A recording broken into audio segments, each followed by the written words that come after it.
Un uomo è stato soccorso dal personale medico-infermieristico per le ferite che ha riportato a seguito di un incidente che si è verificato nella notte a Campolongo Tapogliano.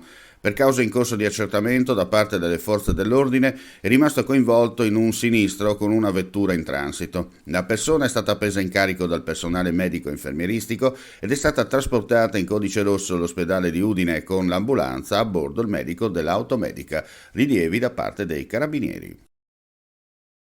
Nella giornata di ieri, i funzionari dei Vigili del Fuoco della vicina Repubblica di Slovenia, con dislocazione lungo l'area di confine a Nova Gorica Šempeter-Vertojba, hanno raggiunto Palmanova, la sede della Protezione Civile regionale, per una visita.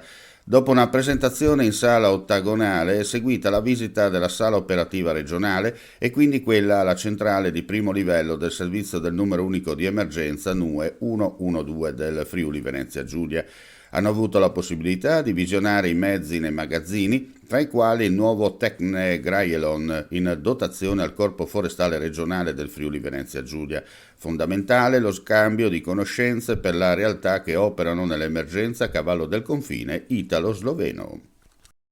Accademia del Tiepolo a Udine, ieri la giornata inaugurale dell'anno accademico. Madrina la cantante Elisa. Le parole del vicepresidente della regione Friuli Venezia Giulia, Mario Anzi. Porto con piacere e anche con una particolare soddisfazione perché oggi è una giornata molto importante per la città e per il Friuli. Questa è un'accademia che ha saputo adeguarsi ai tempi, guardando il passato immaginare il futuro, e non a caso in 10 anni è passata da 50 a 500 iscritti, decuplicando quindi il proprio bacino di interesse, e nell'Accademia si forma la classe di operatori culturali del futuro di cui abbiamo bisogno, perché noi ci candidiamo a essere la regione bandiera della cultura in Europa. Abbiamo bisogno di chi di cultura potrà lavorare e vivere anche nel futuro.